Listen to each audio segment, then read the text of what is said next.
Hi Level 3s, welcome back and welcome to 3.4 Atomic Structure and Bonding Lesson 4. Today's learning objectives are to define ionisation energy and to describe the periodic trend of ionisation energy. So here's a do now. Please feel free to pause and go through them, and I'm just going to flick up the answers. If you've got any questions, it's all on previous stuff and you can flick me a question on Teams. Okay, so into the nitty gritty. So what is ionisation energy?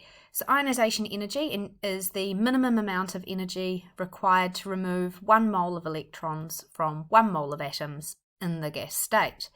Now you have to memorise that. There's no easy way around it. You just need to memorise it. Okay, we can actually represent this in an equation. It's critical you understand that it's all in the gas state. M is not an element. When you see something like that, that's just referring to any element, okay, so not a specific one. M in the gas state goes to M plus because it's lost an electron, and the whole concept of ionisation energy is to remove 1 electron, okay, and you can see that electron here, all in the gas state, okay, and there's the energy associated in kilojoules per mole.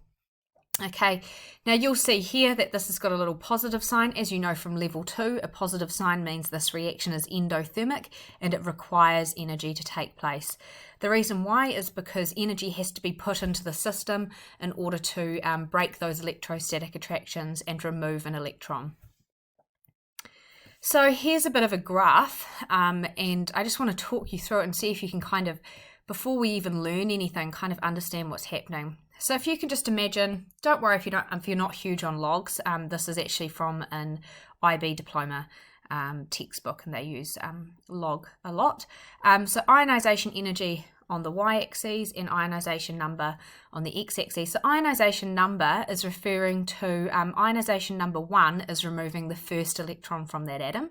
Ionisation energy 2 is taking the second electron, and so forth.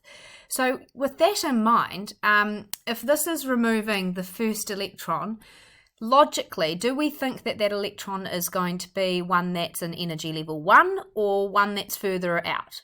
And the answer is it's going to be the outer electrons, right? Because it's going to take less energy to remove a valence electron than it is to remove an electron close to the nucleus. So ionisation energy 1 is always removing the outermost electron.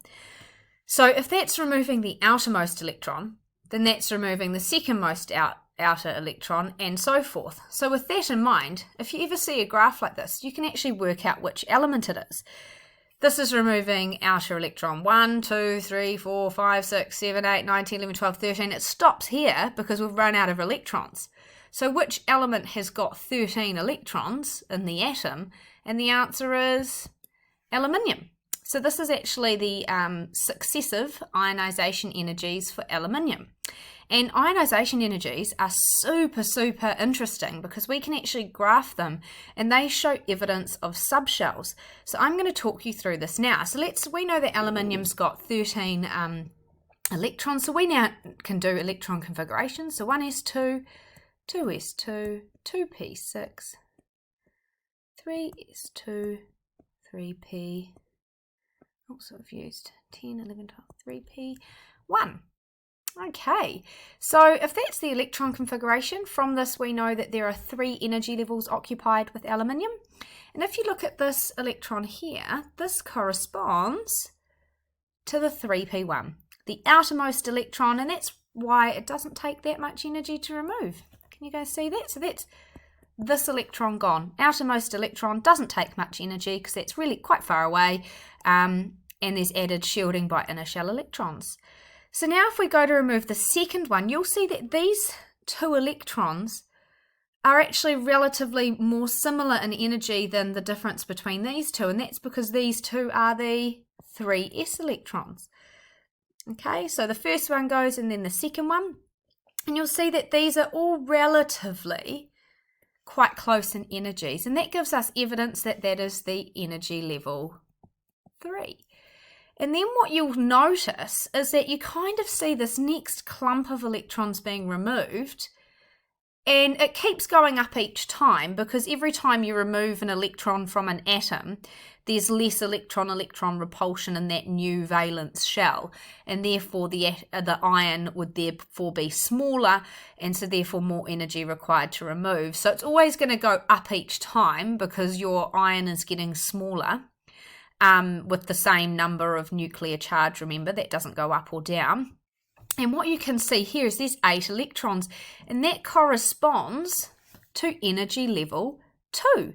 And so the first 6 would be your 2p's, and here would be your 2s. And then there's a big jump here because then we come up to the 1s electrons, and it's going to take a heck of a lot more energy to remove an electron from energy level 1 really close to the nucleus, and that's why they're there. So you can actually see these distinctive jumps between the energy levels, which is really cool. And so this is a really neat graph to kind of introduce ionization energies and successive ionization energies. When I say successive, I just mean continually removing the next electron, which you can do for every element except hydrogen, of course, because there's only 1 electron. So for notes purposes, I've done a wee little like explain on top of that, but we just explained it, so there we go. So here's just a wee question just to kind of get your brain going instead of me telling you everything. So you don't need to worry about these axes here. You can just cross those off. That's just those axes of those p orbitals, but we don't worry about those at level 3. So if you were to take a stab in the dark, folks, and you were just to guess which one of these two would take more energy to remove an electron, I'd like you to have a think about that. So pause and have a think. And hopefully you've come up with that it would take more energy to remove one of these electrons than it would from here. And the reason why is because these two have got more electron-electron repulsion, and so therefore less energy would be required to remove one of these than it would be to remove one of those which doesn't have that added electron-electron repulsion. Okay. So we've spoken about successive ionization energies a little bit, but just to put some values with it is the fact that, sorry, I just hit pause by accident. So successive ionization energies always go up. So that's referring to you can continually remove a second and then a third electron from an atom. And the other thing to note here is this is the first image of seeing a trend for ionization energies. So lithium, sodium, and potassium are all in energy level 1. And if you look here, lithium has an ionization energy of 526.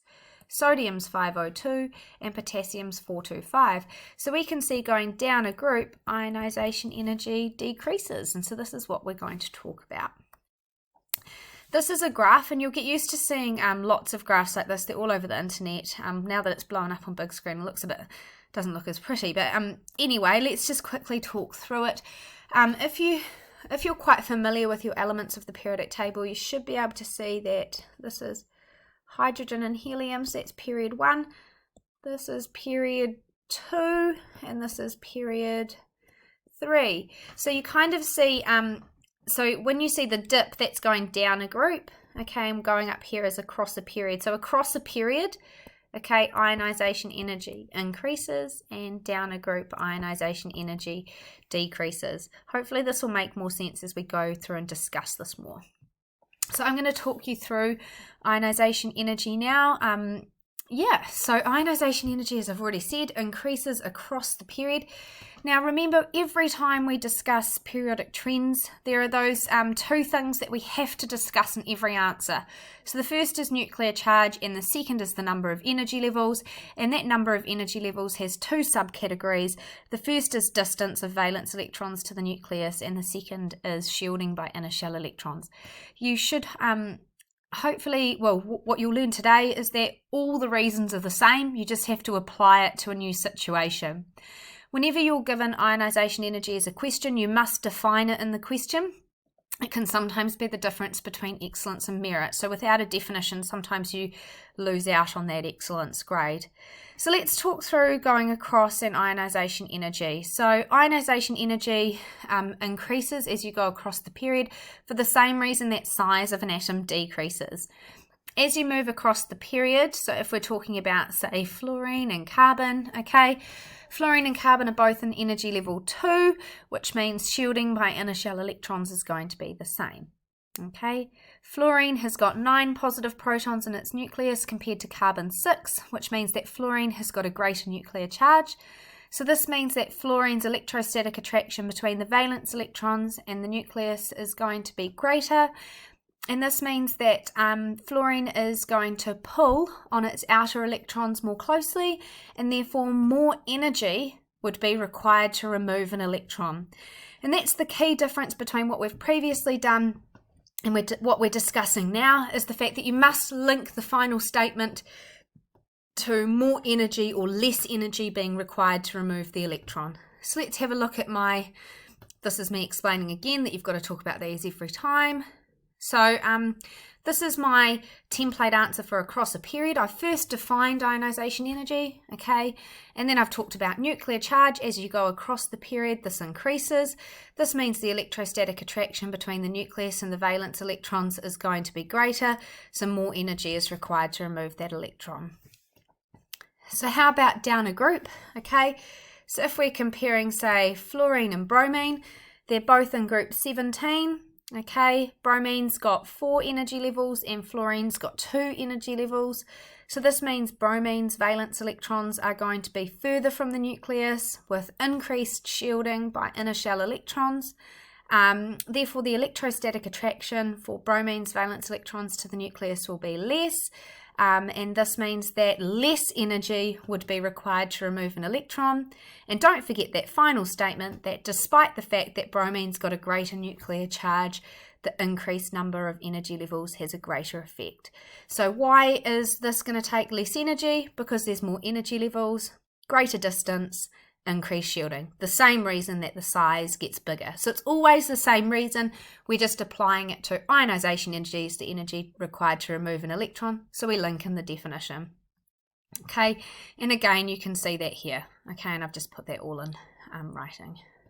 Okay. So here's a task that you can pause and have a go at, and we'll quickly run through the answer. So it's compare the ionisation energy of aluminium and chlorine. Okay, so you pause and have a go, but I'm just going to run through and do this. So here's aluminium and here's chlorine.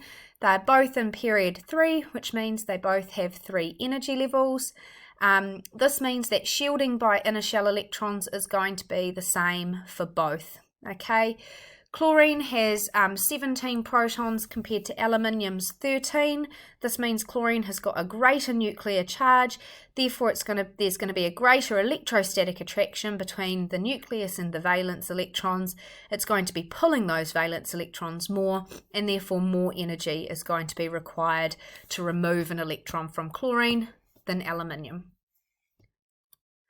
And here it is all typed up, and I added the definition at the beginning. Always start with a definition for these.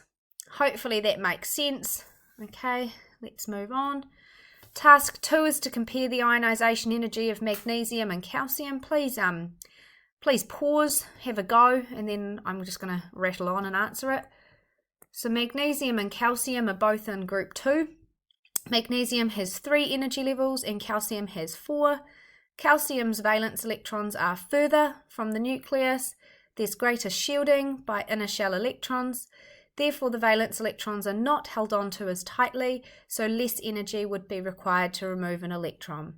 Okay, despite the fact that calcium has more positive protons than magnesium, the greater number of energy levels has a greater effect. So again, we always talk about the same things. We talk about nuclear charge, we talk about the number of energy levels, shielding from inner shell electrons, and distance. So hopefully this has all made sense. If it hasn't, pop any questions onto Teams, and we've got one more question to start section B of this lesson. See you soon, team.